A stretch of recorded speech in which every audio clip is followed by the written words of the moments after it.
Mesdames et messieurs, bonjour à toutes et à tous. Bienvenue à vous et merci de nous rejoindre pour cette nouvelle émission en live de Lille Events, le club des professionnels de l'événementiel et du tourisme d'affaires en métropole lilloise. Cette fois-ci, en direct du studio de la Cité des Échanges à Entreprises et Cités. Au programme de cette émission, une première partie avec la divulgation des enquêtes, des résultats de la nouvelle enquête d'impact de la crise du Covid-19 sur la filière événementielle et tourisme d'affaires en métropole lilloise, suivi de la réaction des autorités et institutions publiques, et enfin un échange autour de propositions pour favoriser la relance. J'accueillerai ensuite Monsieur Philippe Ourdin, président de la CCI Hauts-de-France, ainsi que Monsieur Laurent Rigaud, président de la Chambre des métiers et des artisans Hauts-de-France, ainsi que Vincent Collat, président Place de la Communication, et Thibaut Faudrinier du club Lille Table et Toc. Sur le plateau, j'ai le plaisir d'accueillir les deux organisateurs de cette émission, Kautar Bansar pour le club hôtelier Lille Métropole dont elle est présidente, ainsi que Stéphane Brenne, président de Lille Events. Voilà. Avant de passer au dévoilement de l'enquête, j'ai aussi le plaisir d'accueillir Monsieur Michel Delepaule, vice-président de la métropole européenne de Lille, en charge de la culture et du tourisme, et président de l'agence d'attractivité Hello Lille. Tout d'abord, Monsieur Delepaule, je me permets de venir vers vous. Vous avez souhaité vous associer à ce travail d'enquête, à vous impliquer assez fortement sur ce travail consistant à sonder la filière dans cette situation actuelle. Avant de découvrir les résultats ensemble, pouvez-vous nous dire quelle était finalement, à travers cette enquête, votre intention et les objectifs qui étaient poursuivis de votre part? Écoutez, c'est relativement simple. Le secteur du tourisme et de l'événementiel est particulièrement important dans le paysage métropolitain, le paysage économique métropolitain. Pourquoi? Tout simplement parce que ça représente grosso modo 4000 entreprises, ça représente 33 000 emplois à peu près. Et donc, évidemment que dans la phase compliquée que l'on vit en ce moment avec le Covid, vous êtes les premiers impactés. Et donc, naturellement, la métropole se doit d'être à vos côtés et de vous écouter et de voir comment on peut au mieux vous aider à passer ce cap particulièrement douloureux pour vos entreprises. Moi, je ne pouvais être que sensible à votre démarche d'enquête sur l'impact Covid-19. Évidemment, les chiffres que vous allez donner tout à l'heure m'interpellent interpellent particulièrement le président de la métropole européenne de Lille. Et d'où notre idée à nous, c'est de vous accompagner pour voir comment on pourra, à partir de cette enquête, tous ensemble, c'est-à-dire vous, les professionnels, les institutionnels, comme vous avez dit tout à l'heure, la région, l'État évidemment et la métropole européenne de Lille, comment on va pouvoir réfléchir avec vous pour passer ce cap le plus facilement possible. C'est une formule peut-être qui est douloureuse à entendre aujourd'hui, mais c'est un petit peu ça. Et puis voir un peu surtout comment on va pouvoir construire l'avenir et rebondir sur ce passage un peu compliqué du Covid-19.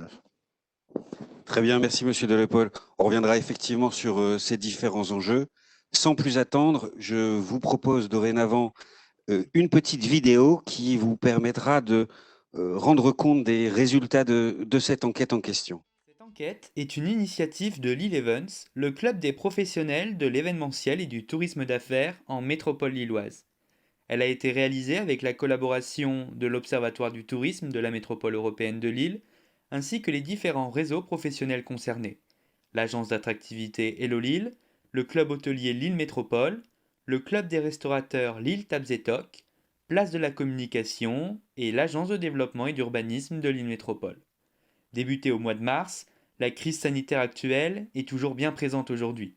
Les dernières mesures annoncées ces dernières semaines prolongent l'horizon d'une reprise pour l'ensemble de la filière. Les réponses de cette enquête ont été recueillies de manière anonyme et numérique du 21 octobre au 21 novembre 2020. Notre étude a été administrée auprès de 140 entreprises du territoire de la métropole européenne de Lille. L'ensemble des métiers de la chaîne de valeur d'un événement y est représenté. Les agences événementielles, les prestataires techniques et les hôtels représentent plus de la moitié des répondants, suivis des lieux réceptifs, des professionnels du spectacle et de l'animation, ainsi que des traiteurs. Enfin, le dernier quart des répondants est constitué des professionnels de la communication, du transport, de l'accueil et de la restauration. 2486, c'est le nombre d'emplois en équivalent temps plein recensés au sein de notre panel de répondants. Les principaux secteurs employeurs sont les hôtels, les prestataires techniques et les acteurs du transport. Lorsque l'on compare le nombre de structures et le nombre d'emplois, on observe que les secteurs ayant le plus d'entreprises ne sont pas toujours les principaux employeurs. Le tissu économique local est constitué pour plus de 60% d'entreprises de moins de 10 salariés. Seuls 7% des entreprises ont plus de 50 collaborateurs, ce qui illustre parfaitement la réalité de notre filière, constituée avant tout d'hommes et de femmes indépendants avec des TPE-PME. Près d'un tiers des entreprises sont situées sur l'île et plus de 55% d'entre elles sont situées sur le reste du territoire métropolitain. Faisons maintenant un focus sur l'impact économique de la crise pour la filière. Cette enquête démontre bien que la filière de l'événementiel et du tourisme d'affaires est aujourd'hui à l'arrêt, avec un taux médian d'annulation des événements de 98% sur la période de mars à décembre 2020. Ce taux d'annulation des événements se traduit dans un premier temps par une perte de chiffre d'affaires de près de 174 millions d'euros pour cet échantillon, certes représentatif, mais qui ne représente qu'une partie du tissu économique de ces secteurs sur le territoire. De plus, l'annonce d'un nouveau confinement s'étant produit au cours de l'administration de l'enquête, il est fortement probable que ce montant soit aujourd'hui plus important. Les prestataires techniques, les hôtels, les traiteurs, les lieux réceptifs et les agences événementielles représentent les 3/4 des secteurs ayant perdu le plus de chiffre d'affaires. Sur la période de mars à décembre 2020, une entreprise sur deux a perdu plus de 500 000 euros, avec une perte médiane par entreprise de 488 500 euros. En moyenne, c'est plus de 17,4 millions d'euros de perte de chiffre d'affaires pour chaque mois d'inactivité de la filière. En ce qui concerne l'impact social, 72% des entreprises ont aujourd'hui recours aux dispositifs d'activité partielle. 25% des entreprises sondées ont 100% de leurs effectifs actuellement au chômage partiel. On observe que l'utilisation de ce dispositif est accrue pour les entreprises ayant plus de 10 salariés. Aujourd'hui, 14% des entreprises ont eu recours à une procédure de licenciement économique, ce qui représente 207 salariés, soit plus de 8% des effectifs totaux recensés. Les 4 secteurs ayant licencié le plus de salariés sont celui des prestations techniques, du transport, des traiteurs et de l'accueil, des domaines d'activité où l'humain est particulièrement nécessaire. Si l'on s'intéresse à la situation actuelle des salariés, on remarque que 67% d'entre eux sont en activité partielle, et si l'on retire le personnel de l'hôtellerie, on arrive à 79% des effectifs. Une entreprise sur deux va peut-être devoir licencier économiquement des collaborateurs si la situation n'évolue pas favorablement, même si les dispositifs d'aide sont maintenus dans les conditions actuelles. Enfin, 45% des entreprises ont profité de cette période pour former leurs collaborateurs. On retrouve parmi les principales thématiques abordées les enjeux de digitalisation et de sécurité sanitaire, ainsi que les problématiques métiers et la montée en compétences dans les fonctions support. Même tendance pour l'activité partielle, la formation des salariés est privilégiée dans les structures de plus de 10 collaborateurs. Les principales raisons de non-formation sont l'absence de connaissance des dispositifs existants et le manque de financement. Intéressons-nous maintenant à l'utilisation et au recours aux différents dispositifs d'aide. 6 entreprises sur 10 ont eu recours à un prêt garanti par l'État. 27% des entreprises ont eu recours au dégrèvement exceptionnel de la cotisation foncière des entreprises, un recours qui concerne principalement l'hôtellerie-restauration. Au total, 44% des entreprises ont bénéficié du fonds de solidarité, mais lorsqu'on retire des résultats les entreprises de plus de 20 salariés, on s'aperçoit qu'une entreprise sur deux a eu recours à ce dispositif. 27% des entreprises ont eu recours aux aides de la métropole européenne de Lille et 84% des entreprises ayant bénéficié de ces aides ont moins de 10 salariés. 43% des entreprises ont eu connaissance de la prolongation du fonds de rebond de 3 mois, de mars à août 2020. Ce fonds de rebond a été fortement sollicité, puisque plus de 97% des entreprises ayant bénéficié d'une aide de l'AMEL ont eu recours à ce dispositif, contre à peine 10% pour le fonds de relance. 1,6, c'est en moyenne le nombre de dispositifs dont a bénéficié chaque entreprise. On observe que 20% d'entre elles n'ont bénéficié d'aucun dispositif d'aide et seuls 4% des entreprises ont pu cumuler à la fois un PGE, le dégrèvement de la CFE, le fonds de solidarité et au moins une aide de l'AMEL. 54% des entreprises déclarent avoir eu des difficultés à obtenir ces aides, et il est à noter que parmi les secteurs ayant subi la perte de chiffre d'affaires la plus importante, on retrouve certains des domaines qui ont aussi le plus de difficultés à bénéficier des dispositifs, notamment pour les prestataires techniques et les traiteurs organisateurs de réception. La raison principalement évoquée par les répondants est la non-éligibilité de leur structure aux dispositifs existants. Que ce soit pour l'État, la région ou la MEL, les professionnels sont entre 50 et 60% à se dire satisfaits des mesures mises en place. Cependant, ils relèvent plusieurs points de non-satisfaction, la non-éligibilité de leur structure pour les aides quelles que soient les institutions, et un manque de communication et d'accompagnement pour les aides de la région et de la MEL. Pour terminer, je vous propose de s'intéresser à la perception de la situation actuelle ainsi qu'aux perspectives de reprise. Au-delà de la crainte de pouvoir procéder à des licenciements économiques, on note que parmi les dirigeants, la façon de vivre cette crise est très diversifiée et équilibrée en termes de proportions. Pessimistes, attentistes ou résilients. Remarquons cependant qu'une minorité d'entre eux s'affirment encore confiants et positifs pour moins de 15%. 96% des entreprises déclarent que leur activité est à l'arrêt total ou fortement réduite. Alors que beaucoup s'attendaient à une reprise partielle de l'activité pour le dernier trimestre 2020, la perspective d'une relance de la filière continue de s'éloigner un peu plus chaque jour. Si bien qu'aujourd'hui, à peine un peu plus d'une entreprise sur deux se projette sur une date hypothétique du retour des événements. Pour le moment, le carnet de commandes des entreprises ne rassure pas et on note une absence de confiance des commanditaires d'événements pour le premier trimestre 2021, avec seuls 12% des répondants de l'enquête qui estiment possible une reprise au premier trimestre. Pour ceux qui ont encore un peu d'espoir, la reprise ne semble pas se profiler avant le troisième trimestre 2021 avec 59% des réponses. À l'incertitude s'ajoute donc l'absence d'horizon. Je me tourne vers vous, Kauta Awansar. Vous êtes président du club hôtelier Lille Métropole. Est-ce que vous pouvez réagir à ces chiffres d'enquête qui sont plutôt éloquents et particulièrement concernant le monde de l'hôtellerie? Qu'est-ce que vous pouvez nous dire de votre constat actuel? Oui, bien sûr. Alors tout d'abord, je tiens à remercier Lille Event et particulièrement Stéphane Brenne d'être à l'initiative de cette étude. Malheureusement, nos deux filières vivent une triste réalité depuis bientôt 9 mois. Concernant les hôtels, ce deuxième confinement résonne malheureusement comme une sentence de condamnation pour les entreprises du tourisme et de l'événementiel. Actuellement, 30% des hôtels sont fermés. C'est certes bien moins que lors du premier confinement. Néanmoins, les hôtels qui sont ouverts enregistrent en moyenne 25% de taux d'occupation. À la fin du mois d'août, donc début septembre, on avait un espoir de reprise d'activité.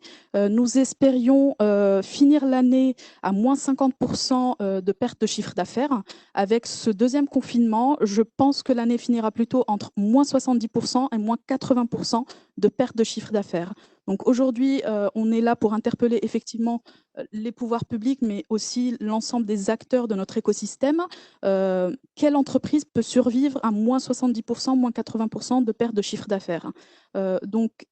Malheureusement, la réalité d'il y a 3 mois, 4 mois n'est plus la même aujourd'hui. On se doit de réajuster les aides et c'est l'objet de cette étude. Il me semble important aussi, cette étude porte sur les impacts économiques, mais est axée principalement sur les enjeux sociaux qui en découlent. Il me semble important de rappeler que la filière de l'hôtellerie-restauration est le deuxième employeur sur la région des Hauts-de-France. Voilà. Et aujourd'hui, ça ressort bien dans l'enquête. Hein, le poids de l'hôtellerie en termes d'emploi est très important. Oui. Tout à fait. C'est autant d'emplois pour lesquels nous nous battons aujourd'hui.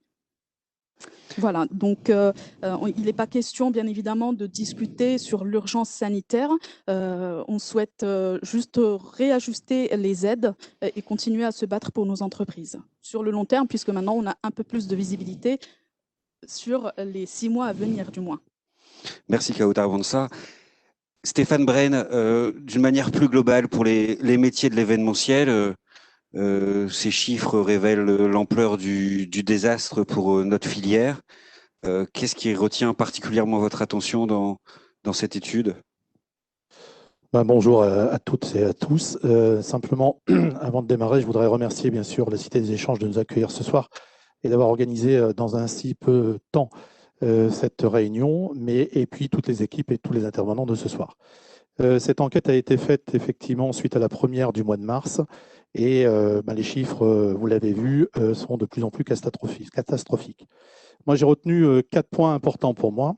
Le premier, impact économique. Et effectivement, ce que je voulais préciser, c'est que cette enquête a été faite sur un réseau de la filière événementielle et du tourisme d'affaires, mais il ne faut pas oublier, et je pense qu'il faudra peut-être y penser pour les prochaines, de regarder aussi tous les métiers, directs et indirects, qui ont subi aussi cette crise sanitaire. Je parle des artisans, des producteurs, des viticulteurs, bref, tous ceux qui sont derrière et qui travaillent aussi en général devant la scène avec l'événementiel. Le deuxième point, vous l'avez vu aussi, ce qui est important, c'est, on l'avait vu la première fois sur la première enquête, mais là c'est flagrant, 98% des événements ont été annulés depuis le mois de mars. 98% des événements, c'est quand même assez énorme. Et surtout, la plupart aujourd'hui, vous l'avez vu aussi, ont été décalés. Certains ont été décalés, donc déjà la dernière fois on l'avait vu, mais là ça a été décalé. Janvier, vous l'avez vu, pas trop. Plutôt sur le deuxième et le troisième trimestre, surtout le troisième trimestre. Et le plus important, c'est qu'il y a une entreprise sur deux qui n'ont pas pu répondre parce qu'aujourd'hui, ils sont incapables de savoir, puisque les entreprises ne savent pas non plus, de savoir quand on va pouvoir reprendre l'événementiel. Et d'ailleurs, vous l'avez vu aussi l'interlocuteur, à l'élocution de notre président la semaine dernière, on n'a jamais parlé d'événement, on n'a jamais parlé de reprise. Troisième point, ce qui est aussi important et grave, les licenciements. 200 licenciements à date sur cette enquête, ce qui est une entreprise sur deux, aujourd'hui, se dit que dans quelques mois, vont devoir, même avec l'activité du chômage partiel, vont devoir de toute façon licencier. Et dans cette enquête, on sait que sur ces 200-là, ça concerne essentiellement l'événementiel, puisque l'hôtellerie aujourd'hui est moins impactée, entre guillemets, mais parce que continue à travailler, mais je pense que malheureusement, ça risque d'arriver d'ici peu. Et le quatrième point, et effectivement, Kautar en a parlé, c'est revenir sur les aides. Parce que les aides aujourd'hui, effectivement, il y a eu des efforts de la région, de l'État, de la MEL, qui ont continué et tout de suite ont répondu. Mais il ne faut pas oublier aussi les choses importantes, c'est-à-dire qu'on a pensé aux salariés, on a pensé aux entreprises, mais je pense qu'on a oublié aussi les chefs d'entreprise. Parce qu'aujourd'hui, les chefs d'entreprise, que ce soit en TNS ou les chefs d'entreprise salariés, ne touchent rien. Il n'y a pas de chômage partiel pour un chef d'entreprise. Il ne touche rien, ou en tout cas, il essaie de faire vivre son entreprise. Et souvent, dans nos métiers, on travaille en couple. Et malheureusement, le couple n'a pas de rentrée d'argent. Et donc, ce qui fait qu'à un moment, moralement, ça commence à devenir compliqué parce que les gens ont un problème personnel, un problème d'entreprise. Donc ça, je pense que c'est un point très important à regarder, surtout pour la relance et se préparer. Et que si déjà le chef d'entreprise n'a pas trop le moral, ça va être compliqué pour son entreprise aussi. Voilà. Et puis, dernier point, après, j'en arriverai à la fin. Je voudrais simplement qu'à un moment, parce qu'on parle de beaucoup de choses, mais je pense qu'on oublie aussi les assureurs. Les assureurs aujourd'hui, et on aura l'occasion, j'espère, d'en parler, on n'a pas de nouvelles. On n'a pas eu de proposition de report, de gratuité sur les assurances pendant le mois de confinement. Et surtout, aujourd'hui, pas du tout de versement pour les pertes d'exploitation. Donc ça, c'est quand même quelque chose sur lequel on voudrait insister aussi, parce qu'on a tous investi et on paye tous depuis quelques années des pertes d'exploitation. Et aujourd'hui, le jour où on en a besoin, il n'y a personne. Voilà. Donc ça, pour moi, c'est un point aussi important, les assureurs, sur lequel il faudrait qu'on puisse avoir un coup de main de l'institution publique pour appuyer sur ce dossier-là. Merci Stéphane Brenne.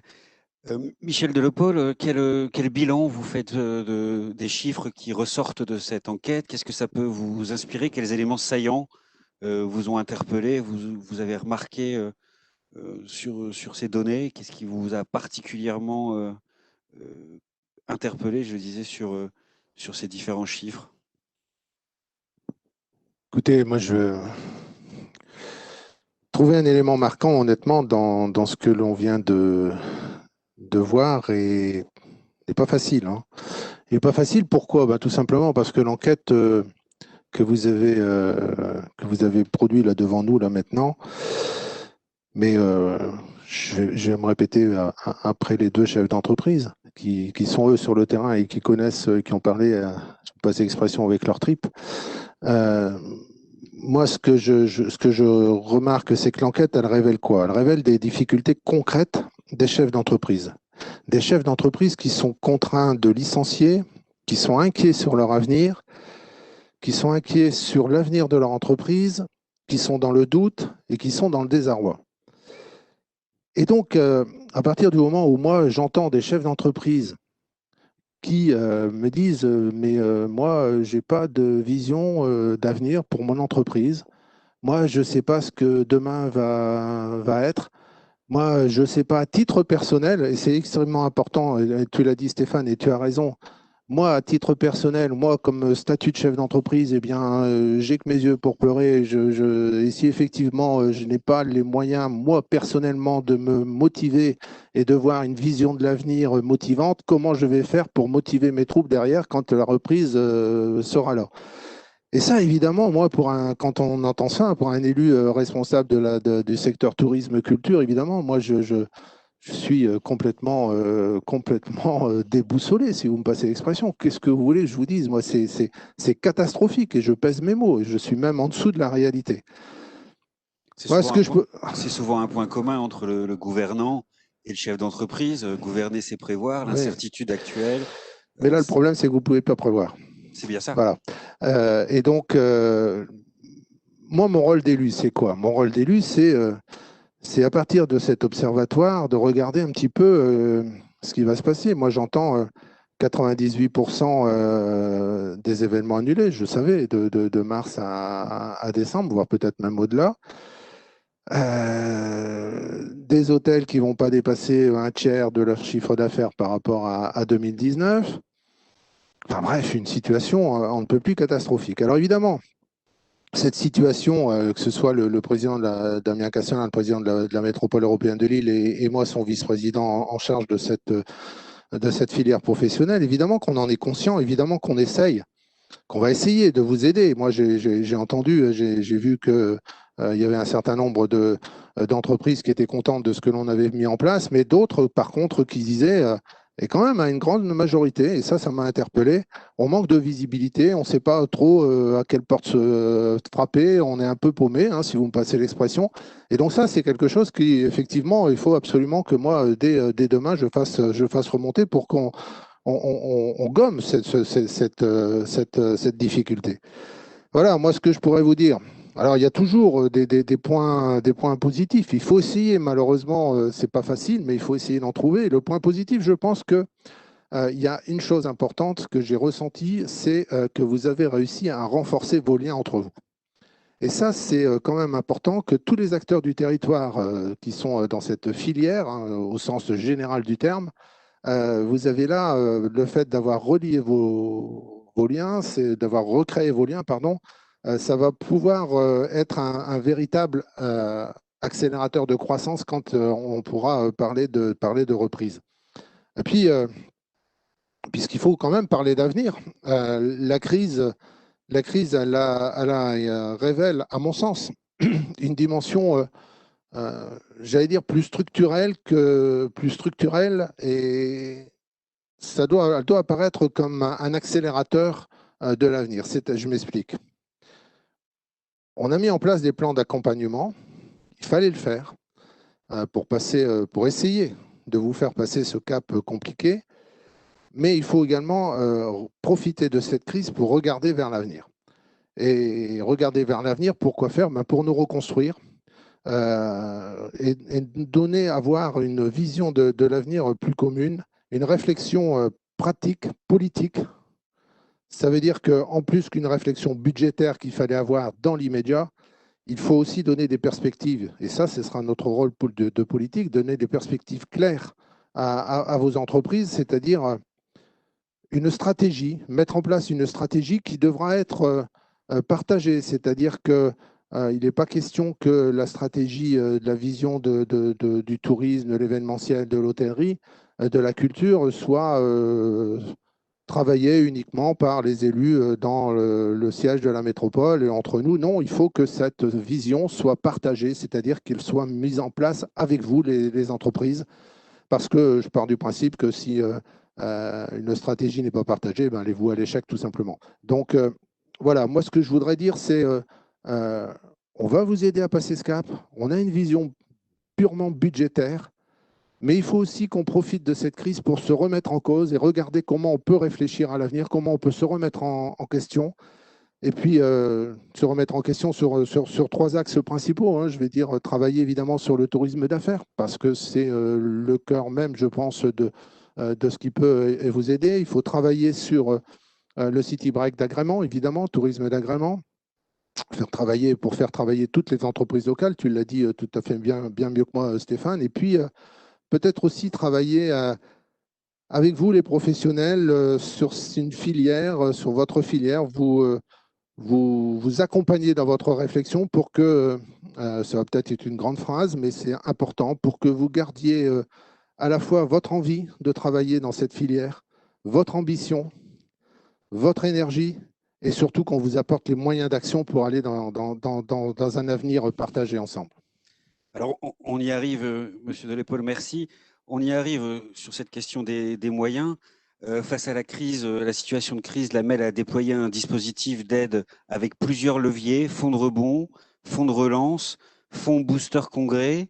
On le fera avec d'autres interlocuteurs bien sûr plus tard, mais on note que 54% des entreprises sondées se déclarent satisfaites des aides mises en place par la MEL, ce qui fait un peu plus d'une sur deux finalement. Le fonds de relance a été fortement sollicité puisque plus de 97% des entreprises ayant bénéficié d'une aide de la MEL ont bénéficié de ce dispositif en particulier, contre à peine 10% pour le fonds de relance, hein, que je rappelle, avance remboursable, ce fonds de relance. Parmi les insatisfaits, on retrouve les prestataires techniques et les traiteurs qui ont des tailles d'entreprise souvent un peu plus importantes que la moyenne, ainsi que les transports, qui sont aussi ceux qui ont le plus perdu dans cette crise. Comment on peut faire pour essayer de réajuster ça? C'est compliqué, on peut avancer différemment. Il y a de nouvelles aides qui vont être peut-être votées pour les mois qui arrivent. Comment on va pouvoir avancer sur ce sujet avec la MEL? Les aides qu'on a mis en place sont importantes, hein, 66 millions quand même, hein, qui ont été mises en place en juillet 2020. C'est pas rien, hein, quand même. Hein, c'est un très très gros effort budgétaire de la métropole européenne de Lille, avec évidemment des mesures qui sont ajustées à votre filière et ajustées en fonction des retours de vous, les professionnels. Hein. On n'a pas décidé nous-mêmes comment on allait ajuster nos aides. C'est à partir de vos retours que l'on a ajusté nos aides. Alors, on pourrait faire un catalogue de toutes les aides que l'on a mis en place, hein, le report de la taxe de séjour, l'exonération CFE, enfin, etc., etc. Je pense que tout ça, c'est bien. Il fallait le faire. Mais au-delà de ça, il y avait aussi un travail à mettre en place sur montrer aussi aux métropolitains, notamment cet été par exemple, et aux autres et à nos amis qui ne sont pas dans la métropole européenne de Lille, que la filière, même si elle est touchée, même si elle est en des difficultés, elle sait s'inventer, elle sait se remettre en cause. Je pense notamment par exemple à l'opération La Nuit dans les Étoiles que l'on a mis en place cet été. Ça, c'est quelque chose qui peut paraître tout à fait symbolique, mais qui reflète une volonté des entreprises de vouloir se remettre en cause. Eh bien, nous, on va essayer de vous soutenir, de vous aider dans toutes ces manifestations que vous allez pouvoir mettre en place dès qu'on pourra, évidemment. Tous les soutiens aux grands événements que l'on essaye déjà de récupérer pour l'avenir. On peut parler du top 14, par exemple, on peut parler des JO, on peut parler d'un tas de choses. On est vraiment là, déjà maintenant, dans les starting blocks et en plein travail pour qu'on ait un maximum de grands événements dans la métropole européenne de Lille. Alors, le plan de relance, évidemment, qu'il y a encore des choses qui vont arriver.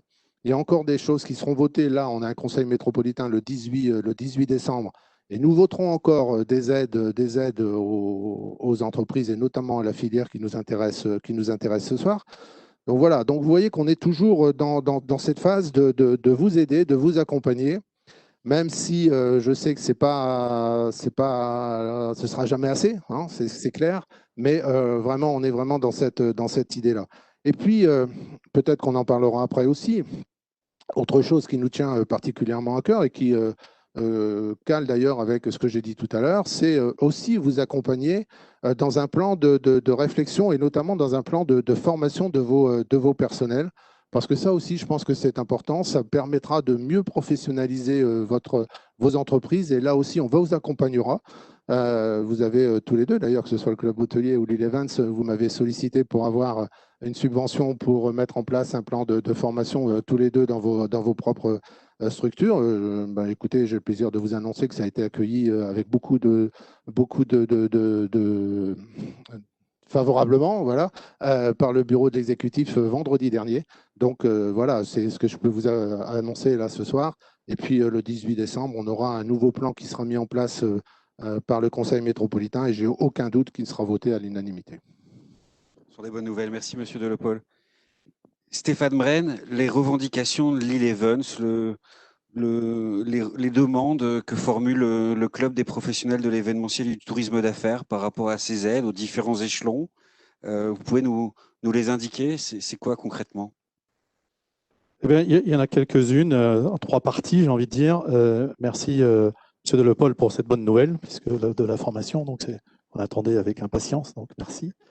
Et puis voilà. Donc en fait, c'est vrai que on aimerait bien nous avoir une participation au plan de sauvegarde. Et quand je dis au plan de sauvegarde, alors c'est vrai que tout à l'heure, on est plutôt dans la revendication. Mais on est aussi là pour construire et trouver des stratégies. Donc on va y arriver après, mais c'est vrai que là, pour l'instant, on a besoin pour se relancer de différentes choses. Donc effectivement, on le dit tout le temps, mais zéro chiffre d'affaires, exonération de charges, zéro, puisque c'est ce qui nous aide aussi. Pas de rentrée, donc en difficulté pour faire des sorties. Et puis effectivement, une prolongation des aides pour la reprise. Parce que vous l'avez bien compris, même si on peut, enfin aujourd'hui on n'a pas de date, mais même si on peut ouvrir le 20 janvier ou un peu plus loin, il va falloir quelques mois avant de remettre en place tous les événements, quelle que soit leur grandeur, et donc ce qui fait qu'il va falloir quand même être accompagné dès le départ. Pour une reprise rapide, progressive et de sécurité, c'est vrai que déjà il faudrait qu'on puisse avoir une date. Voilà, c'est tout simple, hein, mais les restaurants ont une date, c'est le 20 janvier. L'événementiel, pas de date. Donc, ça nous permettrait de pouvoir nous projeter. D'avoir une reconnaissance sur le protocole sanitaire, parce que c'est vrai que ce soit les hôteliers, les restaurants ou autres, dès le départ, on a tous travaillé pour remettre un protocole en route et en marche. Ça nous a coûté de l'argent, mais on l'a fait, on a accueilli les gens et à date, on n'a pas eu de cluster. Et puis, de faire une évolution par palier. C'est-à-dire qu'aujourd'hui, on ne demande pas de réouvrir tout de suite et accueillir 5 000, 10 000 personnes. Mais au moins de faire les paliers comme on l'avait fait dans l'autre sens, c'est-à-dire une première jauge à 1000, 2000, etc., progressivement.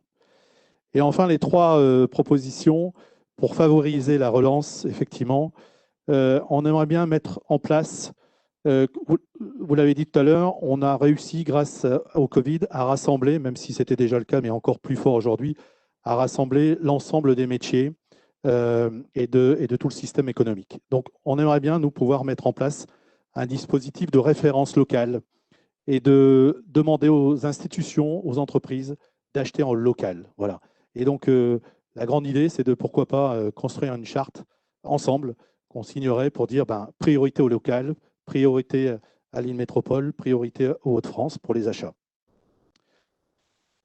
Ensuite, une mise en place d'une mesure incitative à destination des entreprises, parce que là, c'est pareil. Dès l'instant où on va pouvoir repartir, pour repartir, il faut des entreprises. Il faut redonner confiance aux entreprises. Donc là, pourquoi pas essayer d'instaurer une idée, que ce soit le côté fiscal ou autre, en tout cas des aides aussi aux entreprises pour dire remettez tout en place, aidez les métiers de la filière événementielle et tourisme à faire, et si vous le faites, vous bénéficiez d'une aide. Et enfin, pour terminer, je l'ai dit tout à l'heure, et je vais faire un peu mon côté un peu lourd, mais la mise à contribution des assureurs. Voilà. Aujourd'hui, l'UNIMEV en a parlé, en national, on en parle, même si ce n'est pas la totalité, il y a un moment, une aide de 20 ou 30% de versement des pertes d'exploitation, ça pourrait déjà bien aider les entreprises. On en reparlera aussi avec nos amis restaurateurs tout à l'heure. Kautar Bansar, on termine avec vous cette première partie de l'émission. Quelles revendications spécifiques au monde hôtelier, relatives au monde hôtelier, vous voulez mettre en avant et quels aspects pour vous sont très importants pour la suite? Alors, nos revendications, généralement, rejoignent également les revendications du monde de l'événementiel, bien évidemment. Cela passe tout d'abord par le réajustement des aides. Il me semble très important et urgent de demander maintenant la prolongation du dispositif d'activité partielle tel qu'il est mis en place actuellement, et ce, au-delà du 31 décembre. Je pense qu'une mise en place de ce dispositif jusqu'à la fin de l'année 2021 est vitale pour nos entreprises, puisqu'on sait que la reprise économique, pour revenir à des niveaux d'activité comme avant, ça dépend d'un vaccin. Donc, on sait que malheureusement, cela n'aura lieu que fin 2021. Donc ça, c'est le dispositif le plus important pour le secteur de l'hôtellerie-restauration. Je rejoins également Stéphane par rapport aux assurances, puisque malheureusement, à l'heure actuelle, ce sont les grands absents de tous ces dispositifs d'aide. Ils ont malheureusement brillé par leur manque de solidarité à l'heure actuelle, que ce soit pour les restaurants ou pour l'hôtellerie. Je pense que c'est un sujet bien évidemment gouvernemental, mais voilà, il faut qu'on pousse pour qu'ils prennent leurs responsabilités et qu'ils fassent preuve également de solidarité avec nos entreprises. Il y a également toutes les aides dont on a déjà bénéficié, Monsieur Delepol, et je profite de cette occasion pour vous remercier d'avoir appuyé notre demande par rapport au dégrèvement de la CFE. L'étude fait ressortir que c'était une aide très pertinente pour les entreprises d'hôtellerie-restauration, bien plus que pour l'événementiel. A contrario, le fonds de solidarité, lui, malheureusement, pour nos entreprises, il y a, si permettez-moi l'expression, beaucoup de trous dans la raquette vu les effectifs des entreprises, mais en tout cas, on y travaille pour réajuster tout ça. Donc la CFE, si nous pouvons bénéficier également pour l'année 2021 du dégrèvement dont on a bénéficié cette année. Et le second axe, enfin le dernier axe qui me semble très important, c'est travailler sur l'activité, et cela passe d'abord par les segments qui apportent du volume sur notre territoire, c'est-à-dire les séminaires, les congrès. C'est le tourisme d'affaires. Cela représente généralement 70% de nos nuitées, et la reprise économique, si on la veut rapide et efficace, passe d'abord par le volume. Et ça, c'est très important pour nous. On y travaille avec les différentes instances, que ce soit à la MEL ou au niveau de la région, pour pouvoir promouvoir dès maintenant, pour avoir des congrès en 2022 et les années d'après. Merci Kautar, merci pour vos précieuses analyses. Monsieur Delepol, pour conclure, un petit mot de la fin à destination peut-être de tous ces professionnels de l'événementiel et du tourisme d'affaires qui nous écoutent ce soir. Vous avez bien évoqué des échéances prochaines pour nous. Un petit mot avant de nous quitter? Oui, un petit mot. Bon, c'est compliqué hein, de conclure sur une situation aussi difficile. Moi, je voudrais simplement dire que la métropole européenne de Lille considère que c'est une chance d'avoir des interlocuteurs professionnels solides, crédibles, avec lesquels le dialogue il est franc, il est de qualité.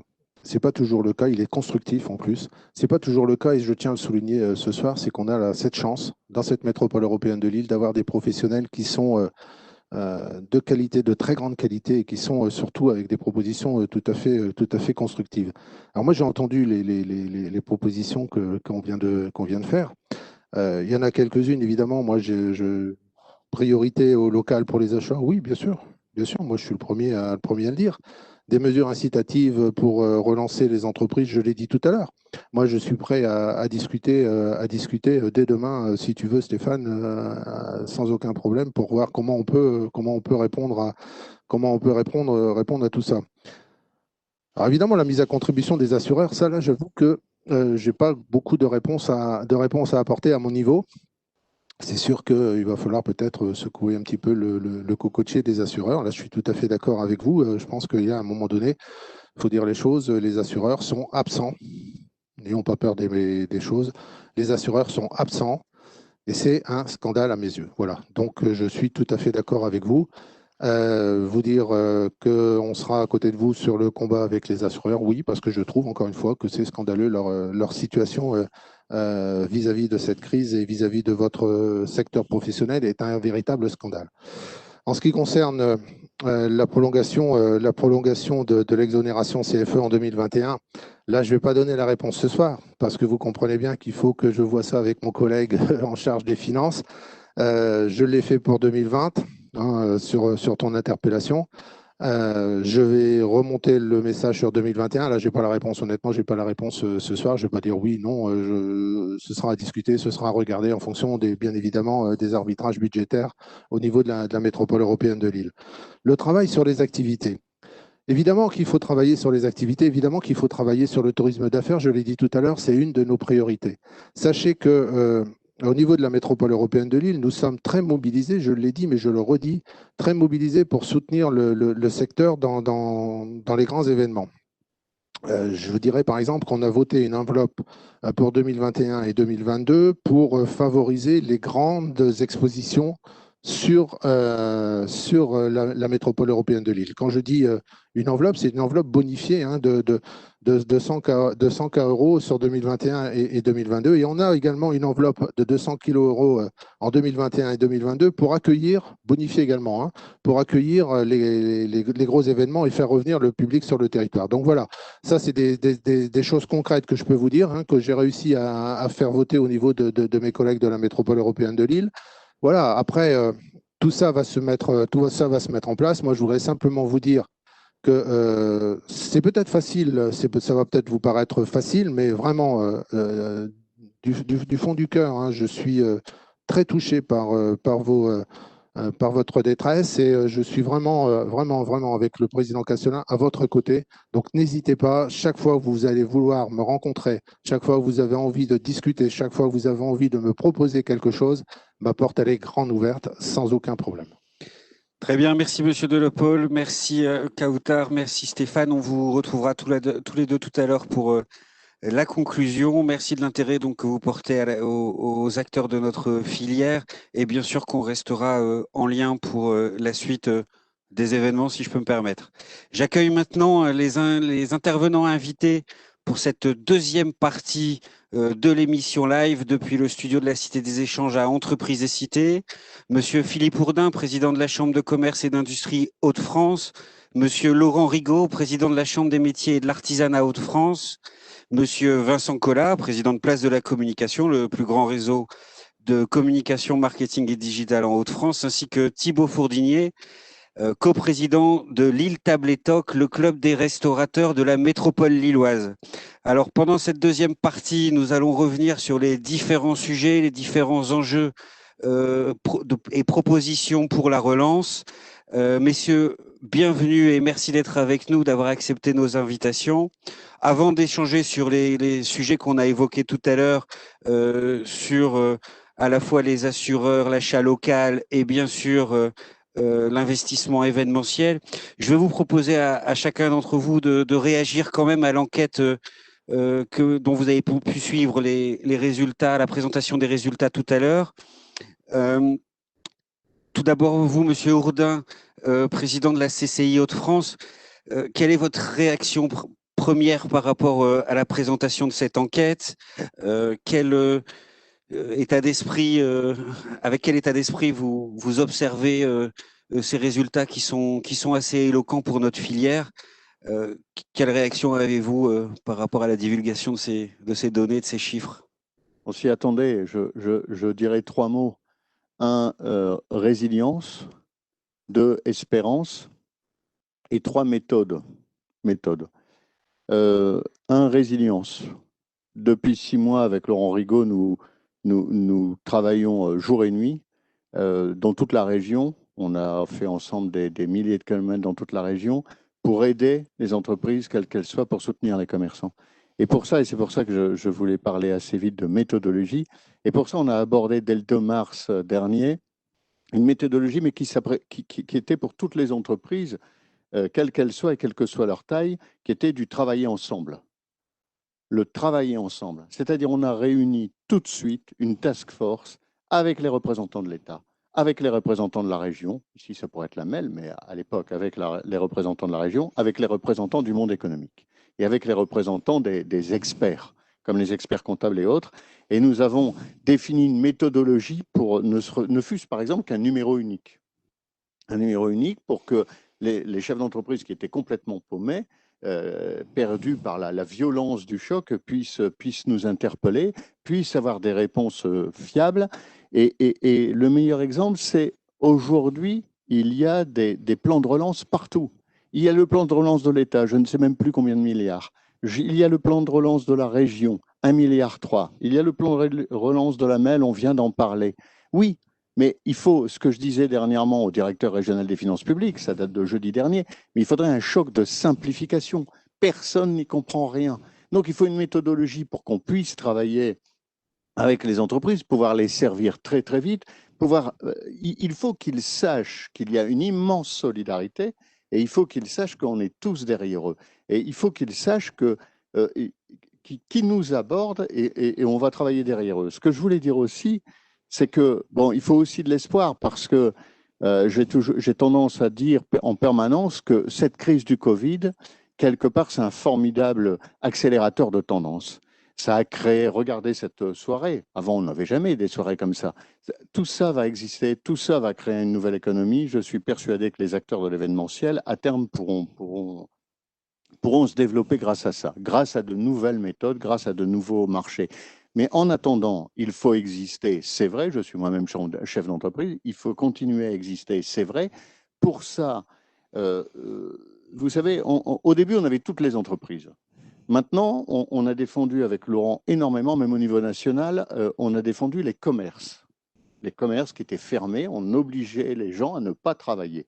Maintenant, on va travailler essentiellement sur l'événementiel, tous ensemble. La prochaine réunion de la task force, ça sera une réunion où on parlera de l'événementiel et du tourisme. Et ce plan de relance, il faut diriger l'argent en général et avoir des méthodologies pour pouvoir servir les acteurs de l'événementiel. C'est ça ce qui est important, c'est la méthodologie et l'espoir, parce que honnêtement, il y a une énorme solidarité derrière les chefs d'entreprise. C'est ce que je voulais dire de prime abord. Alors, l'Eleven sera avec vous pour vous accompagner dans cette dynamique de la task force, oui, avec plaisir. Néanmoins, aujourd'hui, les chefs d'entreprise de l'événementiel et du tourisme ont tendance à considérer qu'ils sont un peu les sacrifiés, ou en tout cas vous imaginez bien qu'une absence d'horizon pour n'importe quel chef d'entreprise est très compliquée, que ce soit d'ailleurs économiquement, mais aussi moralement et psychologiquement. Oui. Vous avez fait un certain nombre de propositions aussi sur ces sujets-là. Les entreprises doivent comprendre qu'ils ne sont pas seuls. Les problématiques sont gigantesques et j'en suis totalement conscient et je sais ce qu'est une entreprise.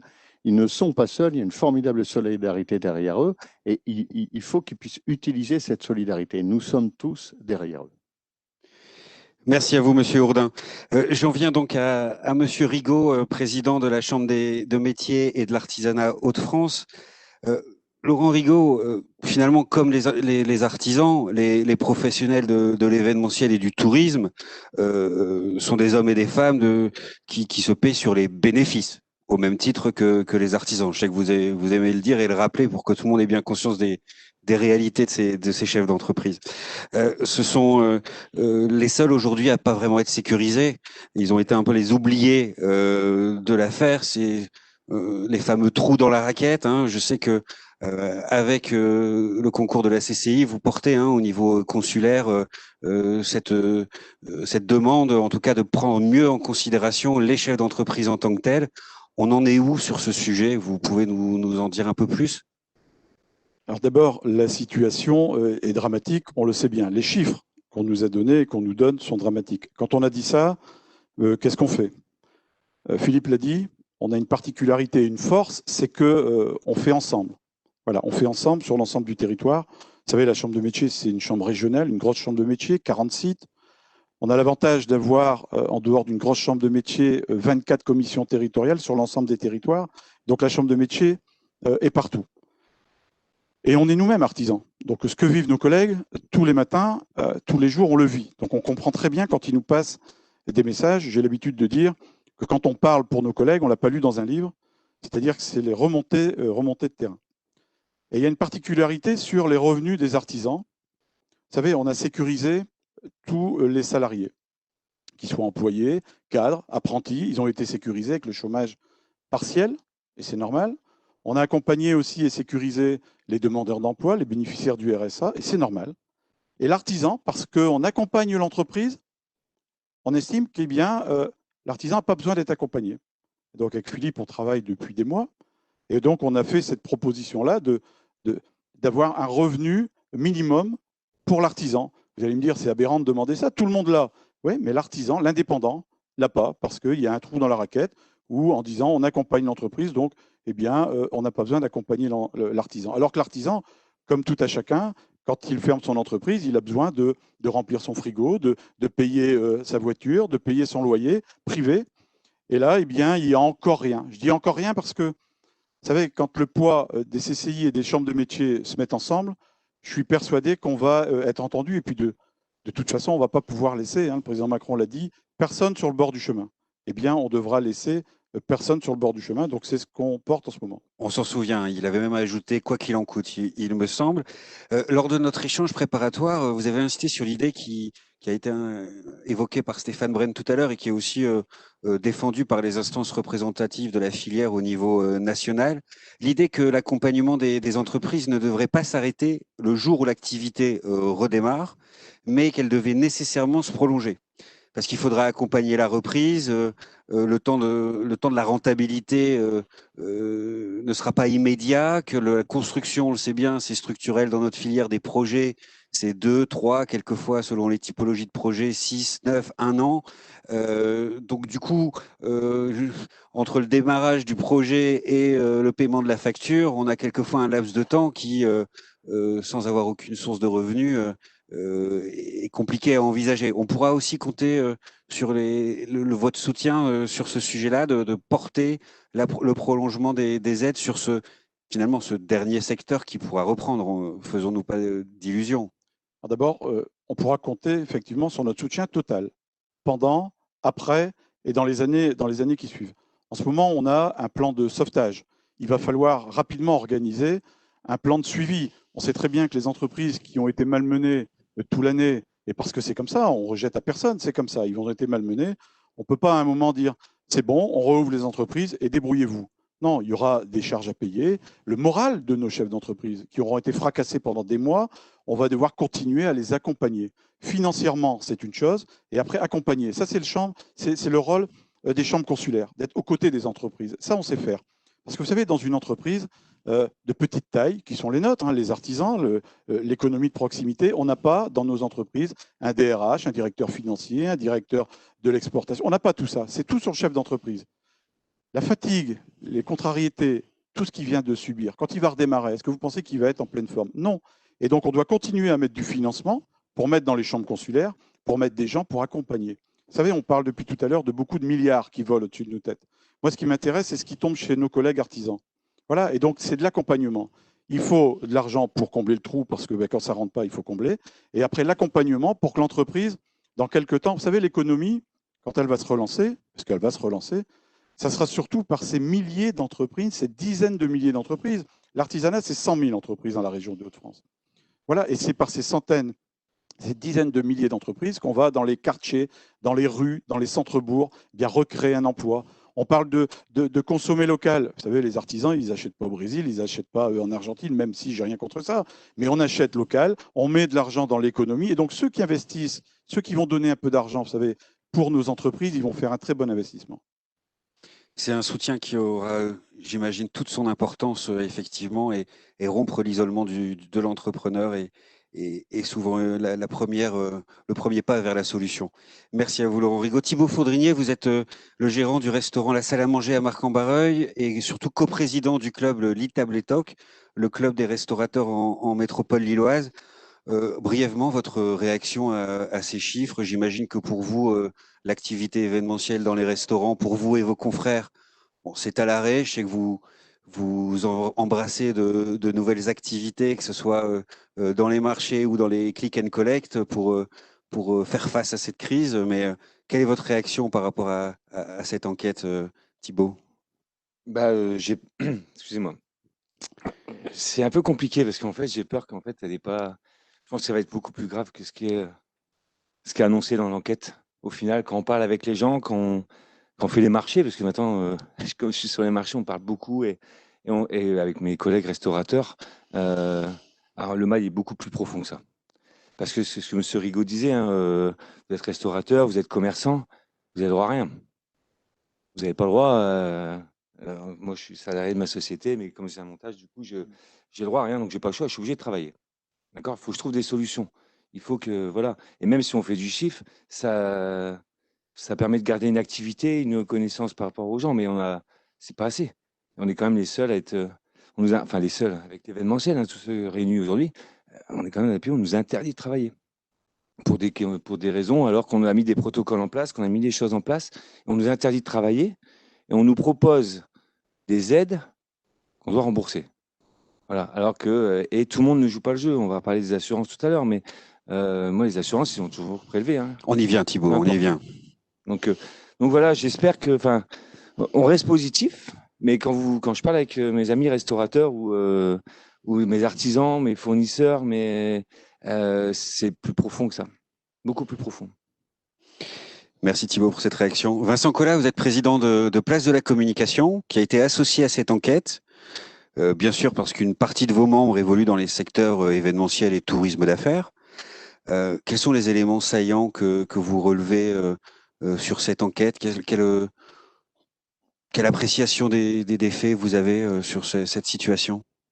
Moi, je suis comme tous mes collègues, hein, je constate les dégâts et je constate l'importance des pertes, des futurs licenciements, de l'annulation des événements.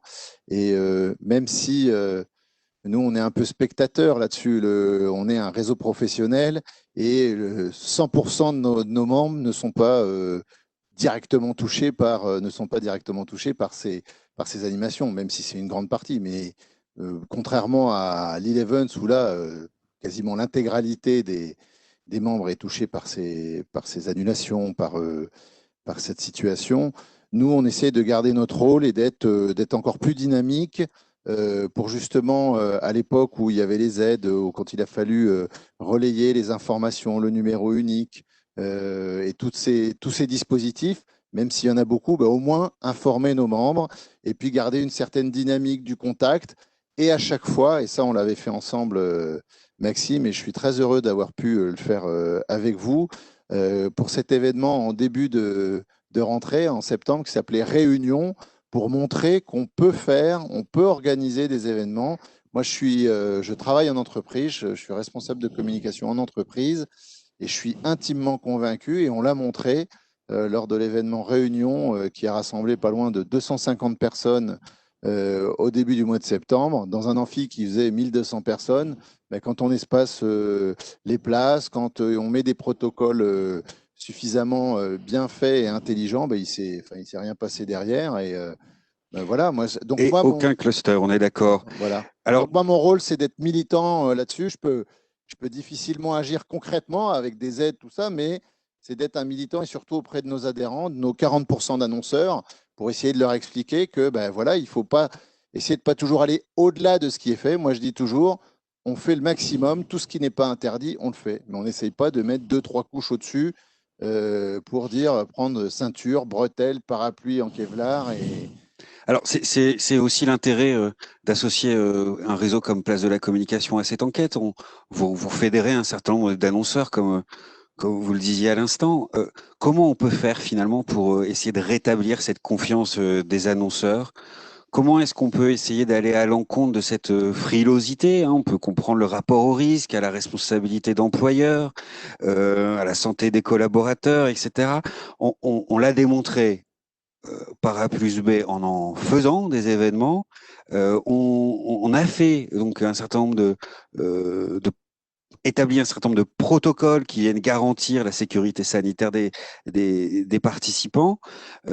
Comment est-ce que dans l'équation de leur mix marketing, on peut sensibiliser les annonceurs à ce présentiel, au maintien des événements en physique?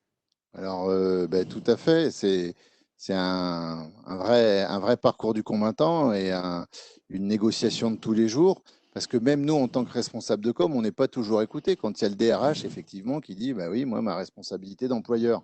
Et ça, à mon avis, il y a un vrai dialogue à entamer avec les instances représentatives du personnel, parce qu'eux, ils sont sur leur position en disant, attention, et effectivement, je sais qu'il y a des entreprises qui se fichent un peu de tout ça, le masque, etc., où les employeurs ne jouent pas le jeu. Mais je pense qu'aussi, en retour, on a quand même une frilosité des employeurs majoritaire vis-à-vis de leurs instances représentatives du personnel dans des grandes entreprises où, surtout, on ne veut pas prendre de risques. Alors que c'est vrai que dans le monde de l'entreprise, il faut quand même prendre du risque. Alors, il faut qu'il soit ce risque mesuré. Et encadré par des professionnels qui peuvent vous organiser des événements en toute sécurité. Mais alors justement, ces responsables RH, ces chefs d'entreprise, vous, avec votre regard de communicant interne, puisque vous vous occupez de communication interne, vous n'avez pas envie de passer le message peut-être que cet événementiel, il est fondamental en période de crise pour mobiliser, passer ces messages, fédérer, ces moments ou jamais finalement. Tout à fait, ça commence à émerger, hein, on voit bien. Ce matin, j'avais encore une discussion assez kafkaïenne presque avec des collaborateurs. On était en réunion et je leur ai dit, dites donc, tu sais quoi, j'ai réussi à avoir mon autorisation là, de mon employeur. Je vais enfin pouvoir aller bosser, aller sur mon lieu de travail. Alors qu'on n'aurait même pas imaginé se poser cette question il y a 1 an ou 2. On était plutôt à se dire, tiens, j'en ai marre des embouteillages, j'aimerais bien peut-être négocier une journée de télétravail, etc. Maintenant, c'est l'inverse. On se dit, bah, tiens, chouette, je peux aller travailler. Donc, on a besoin de liens, on a besoin de contacts, et on le voit, tout l'informel. Enfin, je ne vais pas refaire un cours sur la communication interne et sur les relations sociales, le bien vivre au travail. Mais ça, c'est un vrai besoin. Donc, ça, c'est tous ensemble, au sein, et c'est les messages que je passe au sein de l'association, que ce soit tant les agences, mais qui sont convaincus, forcément, mais auprès des annonceurs, de dire, ben, regardez, il faut garder du contact.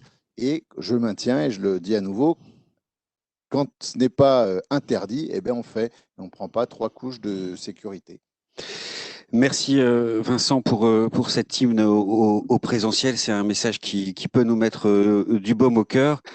L'Eleven, sa dernière question que je vous adresse, Vincent. L'Eleven a proposé l'idée d'un dispositif de défiscalisation des investissements à destination des entreprises qui maintiendraient des événementiels en présentiel pour l'année 2021. Est-ce que vous pensez que ça peut être un levier positif pour la reprise de la filière ? Alors oui, c'est un levier positif, mais je pense que sur cette problématique-là, peut-être que le responsable de la communication ou le chargé de communication a peut-être moins d'impact et moins de marge de persuasion sur ce dispositif-là. Mais effectivement, c'est bien de pouvoir le proposer. Et si c'est validé avec les instances régionales, et on l'espère, régionales et locales, oui, ça sera un argument supplémentaire qu'on pourra avancer vis-à-vis de notre direction, notre DG, notre DRH, etc. Mais c'est vrai que c'est plus difficile quand on est dans des très grands groupes. C'est plus perceptible, à mon avis, surtout au niveau régional, dans des entreprises de taille moyenne. Alors que dans le grand groupe, il y a tous les dispositifs, tout est très normé. Et je pense que ça sera peut-être plus difficile à faire passer en termes de messages. On essaiera de faire porter aussi ce message au niveau national, bien sûr, et puis d'encourager ces événements à pouvoir reprendre. Merci Vincent, merci à vous pour votre témoignage. On en a parlé tout à l'heure, on bout un peu d'impatience. Thibaut Frodrinier, je reviens vers vous. Stéphane Brenne en parlait tout à l'heure. L'une des revendications principales de l'E-Events, ça consiste effectivement à réclamer que toutes les parties prenantes finalement prennent leurs responsabilités. Vous voyez où je veux en venir. À ce titre, les assureurs professionnels du risque doivent couvrir au moins une partie des pertes d'exploitation. Selon les organismes, on réclame entre 20 et 30% en général des pertes d'exploitation aux assureurs. Il y a eu quelques cas de jurisprudence qui semblent moyennement faire écho. Est-ce que vous qui suivez particulièrement cette question, vous pouvez nous dire où on en est sur ce sujet et quelles sont aussi les chances que vous évaluez pour qu'on puisse aller au bout de cette démarche? Les chances perso, je pense aucune, parce que si on avait vraiment, enfin, si l'État avait voulu faire pousser les choses, à un moment donné, on aurait pu. Après, c'est du privé, mais on leur demande pas non plus 100% de prendre. Voilà, c'est juste leur part du gâteau. Nous, les restaurateurs, voilà, l'État a joué le jeu en prenant le chômage partiel des employés. Nous, on peut prendre avec ce qu'on avait de côté ou en faisant travailler nos entreprises la partie d'achat de matières premières et tout ça. On leur demande juste de prendre effectivement entre 20 et 30% selon les tailles des entreprises de ce qui concernerait l'électricité, les loyers, voilà, les charges fixes des entreprises. Ce qui pourrait permettre aussi de participer à l'effort national. Nous, on demande un effort de ne plus travailler. Enfin, de ne plus travailler. C'est pas un effort, mais on nous empêche de travailler. C'est un drôle de monde, effectivement. Par contre, on continue à payer les cotisations. Hein, parce que si jamais mon restaurant est brûlé, il faut quand même que. Vous voyez ce que je veux dire? Bien sûr. Donc, je continue à les payer, mais au final, ils font pas. Ils jouent pas le jeu.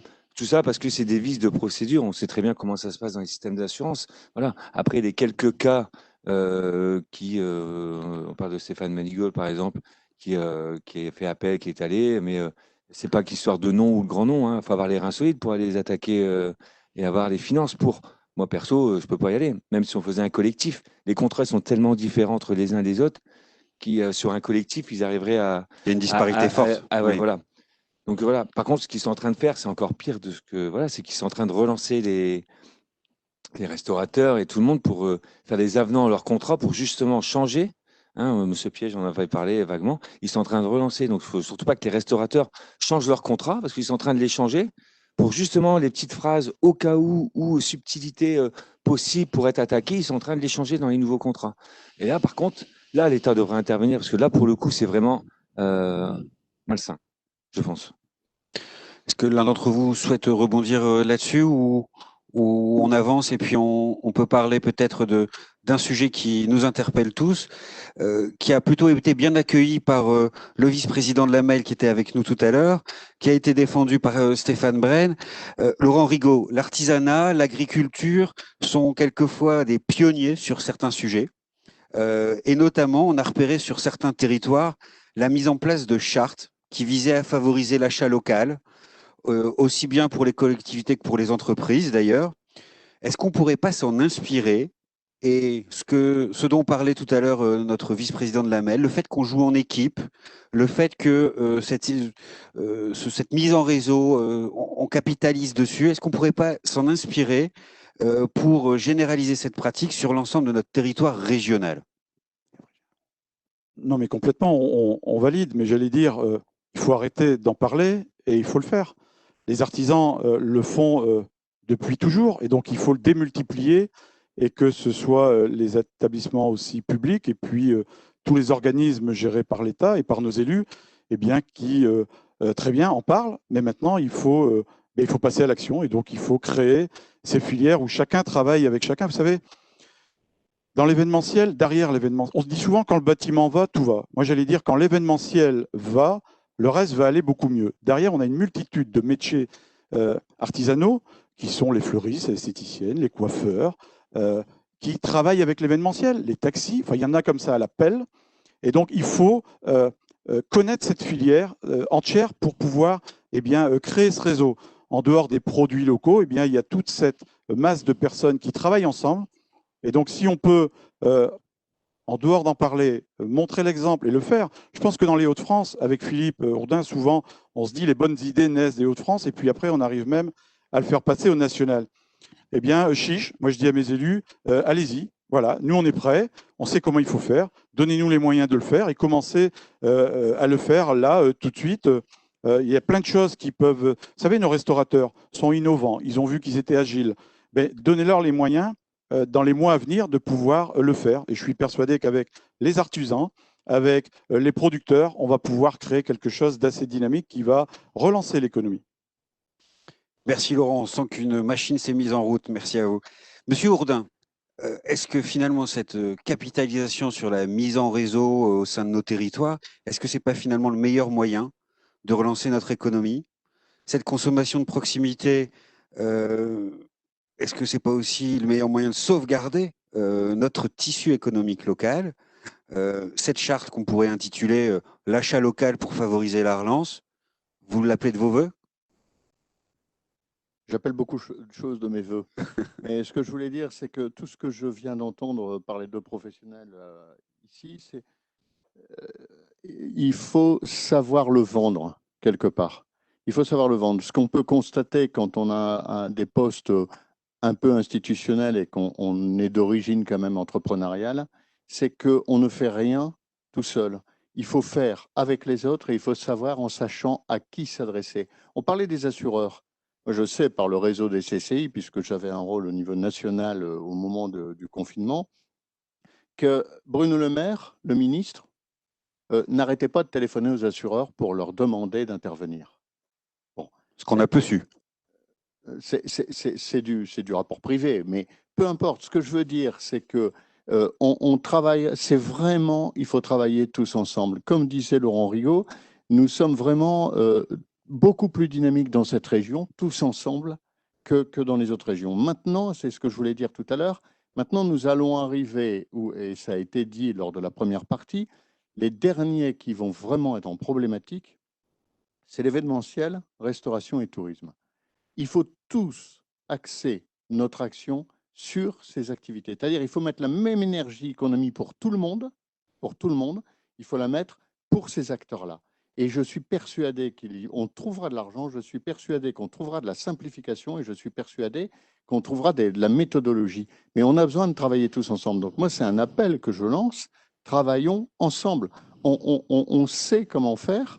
On a aussi des troupes, hein, Laurent Rigaud le disait, le numéro unique. On travaille avec les fonctionnaires de la Directe, il y en a 50, et je confirme qu'ils travaillent très très bien. Ensemble, nos collaborateurs, on travaille ensemble, on en a plusieurs dizaines aussi. Les collaborateurs de la région, on travaille tous ensemble sur ce numéro unique. C'est un travail remarquable. Et les remontées des remarques des chefs d'entreprise concernés, eh ben, ces remontées, elles nous servent à abolir les trous dans la raquette. Aujourd'hui, il y en a un énorme dans l'événementiel, je le dis, je le vois. Il faut absolument le prendre en charge. Et pour le prendre en charge, nous devons être tous ensemble. Ce n'est pas une question d'État, parce que le préfet nous suit de très très près. Ce n'est pas une question de région, de MEL, de chambre de commerce ou de chambre de métier, c'est tous ensemble. Allons-y tous ensemble et on a besoin des acteurs pour vraiment nous expliquer les problématiques très pointues de manière à ce que l'on puisse avancer. Et ça, c'est certain. Et je voulais dire le numéro unique. On travaille tous dessus, le 03 59 75 01 00. Que vos chefs d'entreprise appellent ce numéro, ils auront nos collaborateurs et on avancera maintenant le plus vite possible et le plus précisément possible vis-à-vis de ces revendications. C'est la problématique d'un territoire uni et qui doit se relever ensemble. Merci, Monsieur Hourdin. Thibaut Fourdrinier, je vous pose la question, mais j'ai presque déjà la réponse. Dans la restauration, l'achat local, c'est souvent un usage courant et même une marque de fabrique. J'imagine que vous suivriez cette initiative et que vous pourriez être d'accord avec cette idée de charte. Oui, de toute façon, on y est déjà plus ou moins déjà intégré tous les jours. Ça fait partie déjà de nos ADN. Surtout, on a la chance de parler de notre région. Moi, j'ai voyagé un petit peu avant de m'installer ici sur l'île. Donc, j'ai des amis un peu partout. Les autres régions, la plupart de mes amis disent, dans le Nord, les restaurateurs, ça bouge, la région bouge. Donc, effectivement, quand vous allez travailler quelque part, quand vous venez du Nord, vous êtes toujours plus sollicité parce qu'on vous prend pour un courageux, un téméraire, un tenacier. Donc, c'est un peu ce qui fait un peu la marque de notre région et c'est ce qui va faire que, on le voit déjà, hein, ça commence déjà à se rassembler entre les restaurateurs, ça commence déjà à bouger, on a vraiment envie de faire bouger des choses. Donc non, c'est bien, je pense qu'on va s'en sortir, mais il va falloir que tout le monde joue le jeu. Et pour la charte, moi, je suis avec le club des restaurateurs, on est prêt à y participer et à être là et recenser nos artisans et acheter local. Oui, on y travaillera ensemble. Vincent Collat, je vous pose la question également. Inciter les annonceurs à consommer local dans leur stratégie et plan de communication, c'est quelque chose qui a du sens pour vous? Oui, tout à fait. D'ailleurs, on travaille depuis longtemps avec nos collègues des places tertiaires qui, eux, sur les prestations intellectuelles et parfois se désespèrent de voir des entreprises régionales faire appel à des prestations de consulting sur Paris ou autres. Donc, nous, on dit on a toutes les compétences ici. Donc, Place de la Communication jouera son rôle et sera un relais efficace de ces messages. Ensuite, on est juste prescripteur, mais on a quand même 450 membres, donc dont 38% d'annonceurs. Donc voilà, on a un rayonnement peut-être qui permettra, j'espère, de pouvoir être entendu sur ce sujet-là. Très bien, on va se reparler très rapidement tous ensemble de ces projets, cet avenir de la filière événementielle. Merci à chacun d'entre vous d'avoir accepté notre invitation, d'avoir été parmi nous et de l'intérêt que vous portez à nos métiers de l'événementiel et du tourisme d'affaires. Je vous remercie donc chacun et vous propose de continuer nos échanges sur notamment la question des achats locaux. J'appelle maintenant Kautar Bansar et Stéphane Brenne pour nous donner un petit mot de conclusion. J'en profite au passage pour remercier l'ensemble des participants auditeurs à cette conférence en ligne. On me dit que vous étiez presque 100 à nous suivre. Je vous rappelle que vous avez sur le site internet de Lille Events l'ensemble des informations qui peuvent vous aider à affronter cette crise du Covid. Kautar Bansar, merci de nous rejoindre de nouveau. Je vais vous laisser la parole pour nous dire quelques mots, suivi de Stéphane Brenne, président de Lille Events. Par quoi vous avez envie de terminer cette... J'ai envie de terminer par une note positive parce que je pense que ce qu'on constate et notre collègue Thibault de Tabletalk l'a aussi souligné, c'est qu'il y a tout de même un réel soutien de la métropole lilloise. Aujourd'hui, ça se traduit par la présence également de monsieur Michel Delopole qui a toujours répondu présent à chaque sollicitation de nos filières. C'est quelque chose à souligner puisque malheureusement, même s'ils ne peuvent pas révolutionner certaines choses, certaines demandes d'aide, etc., puisqu'ils sont aussi dépendants des décisions du gouvernement, ils nous soutiennent par leur présence, par leur proximité, accessibilité. Et ça, c'est vraiment appréciable. Et c'est vrai que c'est une particularité des Hauts-de-France. Donc, il faut le souligner. Je pense que quand ils peuvent nous aider concrètement et financièrement, ils le font. Pour le reste, ils font de leur mieux et du moins, c'est toujours appréciable d'avoir cette proximité-là. Je pense également qu'il faut appuyer sur la responsabilité, le rôle que peuvent jouer nos commanditaires. Ça sera vraiment voilà, un élément clé de la reprise économique. Il faut rappeler aux grandes entreprises du Nord qu'ils ont un vrai rôle à jouer pour la reprise économique. On compte sur eux, on compte sur leur présence. J'espère qu'un jour, on pourra les réunir en masse. Ça arrivera sous peu et j'espère qu'ils seront au rendez-vous. Donc voilà, je pense que c'est toujours intéressant d'avoir cet échange-là. On n'en sort pas avec des aides concrètes comme... voilà. Mais en tout cas, c'est toujours intéressant d'échanger avec les différents acteurs économiques. Merci Kautar, merci pour ces mots de conclusion et bien sûr qu'on suivra l'évolution des choses et il faut qu'on souligne effectivement l'écoute qu'on peut avoir auprès des pouvoirs publics. Stéphane Brenne, quel mot de conclusion vous avez envie de faire? Qu'est-ce que vous retenez de nos échanges aujourd'hui? Vous avez noté que la plupart des acteurs sont enthousiastes à l'idée de cette charte qui pourrait aller bien au-delà de l'événementiel et du tourisme et fédérer les acteurs économiques et j'allais dire les corps intermédiaires. Qu'est-ce que ces échanges vous inspirent?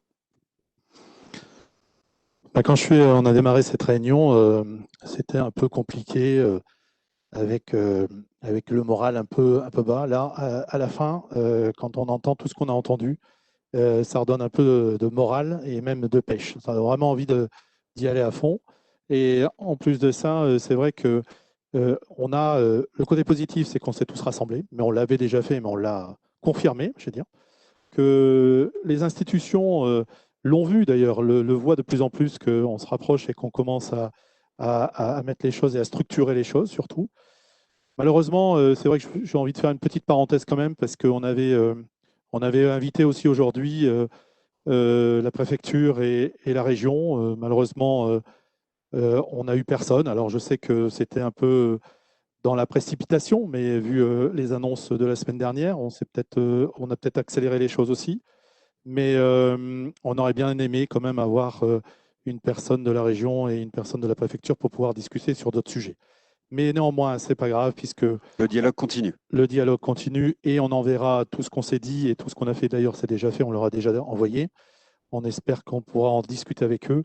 En tout cas, c'est vrai que là, aujourd'hui, avec tous les intervenants d'aujourd'hui, on a vu qu'il y avait une envie de continuer à se regrouper et à cette charte qu'il faut absolument qu'on mette en place avant de redémarrer. Comme ça, on a un peu le temps en ce moment, il faut qu'on travaille dessus, mais je sais qu'on y travaille.